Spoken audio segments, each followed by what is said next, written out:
तीन पत्नियां हैं महाराज दशरथ की, कौशल्या, कैकेयी और सुमित्रा। ये तीन पत्नियां हैं। वैसे तो एक पत्नी व्रती व्यक्ति बहुत सम्मान को प्राप्त होता है।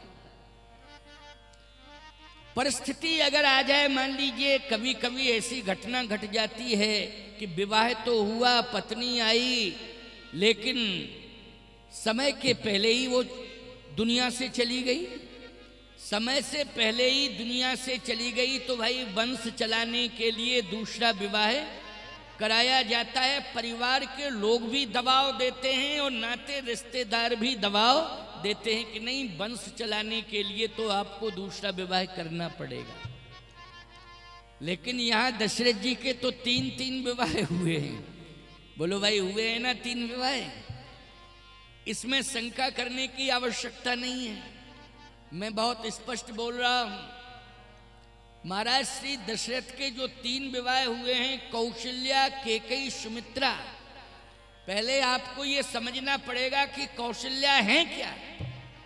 आपको यह भी समझना पड़ेगा कैकेयी क्या है। फिर आपको यह भी समझना पड़ेगा कि सुमित्रा क्या है। अब आपको आध्यात्म रामायण की ओर हम ले जा रहे हैं। आध्यात्म रामायण में इन तीनों महारानियों का वास्तविक परिचय दिया गया और महाराज दशरथ का भी वास्तविक परिचय दिया गया है। आप सुनिए, महाराज दशरथ क्या हैं, कौशल्या क्या हैं, कैकेयी क्या हैं और सुमित्रा क्या है। अगर आप किसी ज्ञानी से पूछें, किसी विद्वान से पूछें, किसी वेद पाठी से पूछें कि वेद के मार्ग कितने हैं, तो वेद में तीन मार्ग हैं। याद रखना, चार नहीं है, पांच नहीं है, छह नहीं है। वेद के कितने मार्ग हैं? बोले वेद में भगवान ने तीन मार्गों को प्रकट किया है और तीन मार्गों का वर्णन किया है वेद भगवान ने। तीन मार्ग कौन कौन हैं जिनका वर्णन वेद भगवान ने किया है? और बोलो, दशरथ जी ने इन तीनों का वर्णन किया है ना, कौशल्या, कैकेयी और सुमित्रा का, इन तीनों का वर्णन किया है। तो वेद भगवान ने किसका वर्णन किया है? बोले वेद भगवान ने तीन मार्गों का वर्णन किया है। बोले ज्ञान मार्ग, उपासना मार्ग और कर्म मार्ग।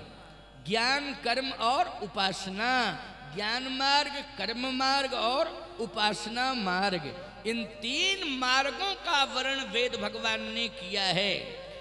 तो ये तीन मार्ग हैं कौशल्या, कैकेयी, सुमित्रा आध्यात्म रामायण के अनुसार। बोले दशरथ जी क्या हैं आध्यात्म रामायण के अनुसार? चक्रवर्ती सम्राट महाराज श्री दशरथ हैं। वेदो दशरथो नृपः, ये साक्षात वेद हैं दशरथ जी आध्यात्म रामायण। तो कौशल्या क्या हैं? बोले ज्ञान शक्तिश्च कौशल्या, ये ज्ञान मार्ग का वर्णन कर चुकी हैं, ज्ञान मार्ग का प्रतिनिधित्व कर रही हैं, इसलिए ज्ञान शक्तिश्च कौशल्या। तो सुमित्रा क्या है?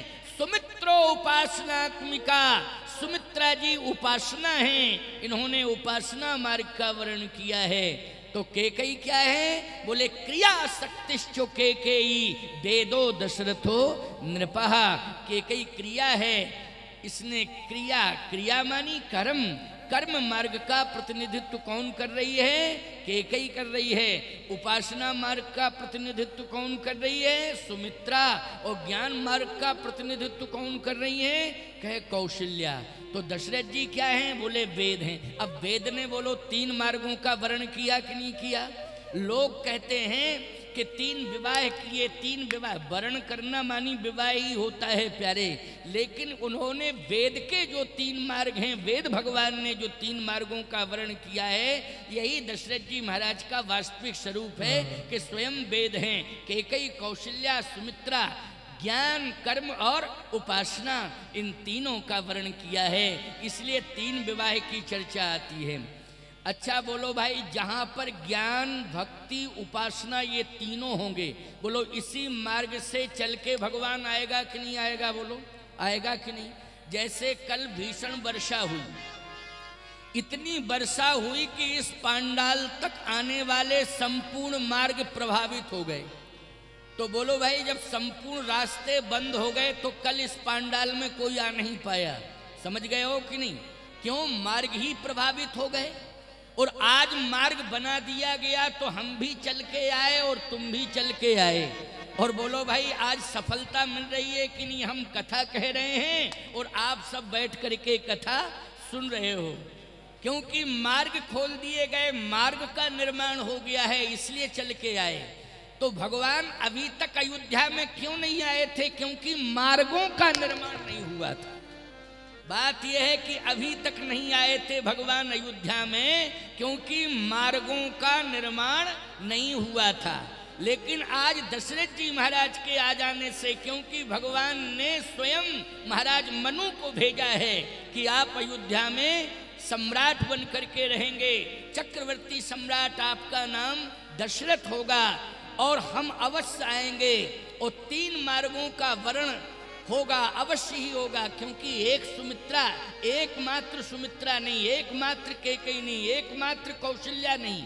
मैं कहता हूं कि शत्रुपा जी कौशल्या हैं तो पर्याप्त था। कौशल्या जी, माँ की जरूरत थी तो माँ तो मिल ही रही थी, लेकिन नहीं, 3 मार्गों की आवश्यकता पड़ती है परमात्मा को बुलाने के लिए। ज्ञान मार्ग, कर्म मार्ग और उपासना मार्ग। मैं आपसे पूछ रहा हूं, यहां भी आपके जीवन में एक अधूरापन रहता है, इसलिए भगवान नहीं आ रहे हैं क्या? बोले, आपने कर्म मार्ग को तो स्वीकार कर लिया, कृषि निरावह चतुर किसाना। अच्छा बोलो भाई, किसान खेती करता है, बोलो ये कर्म से संबंधित है कि नहीं? खेती किससे संबंधित है? जल्दी बोलो। खेती कर्म से संबंधित है। कृषि निरावहि चतुर किसाना, जिम बुद्धि तजहि मोह मद माना। किसान कर्म वीर होता है। तो कर्म का तो वर्ण कर लिया आपने कि खेतों में लहला रही है फसल, हम देख रहे हैं कि यहाँ पर हरितमा हमें कहीं कहीं दिखाई दे रही है। और 2 महीने बाद अगर हम आएंगे तो कोई भी खेत खाली नहीं मिलेगा। बोलो भाई, 2 महीने बाद, बरसात के बाद अभी धान आदि लगाई जा रही है, फिर आलू आदि की व्यवस्था होगी लगाने की। बोलो, हरे भरे पूरे खेत दिखाई देंगे कि नहीं?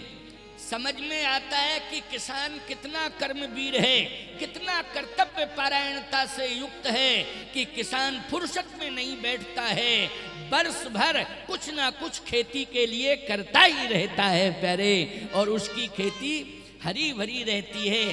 कर्म तो कर रहे हो आप, अच्छा ज्ञान भी है, क्योंकि आपने अपने बच्चों को बहुत अच्छी शिक्षा से जोड़ा है।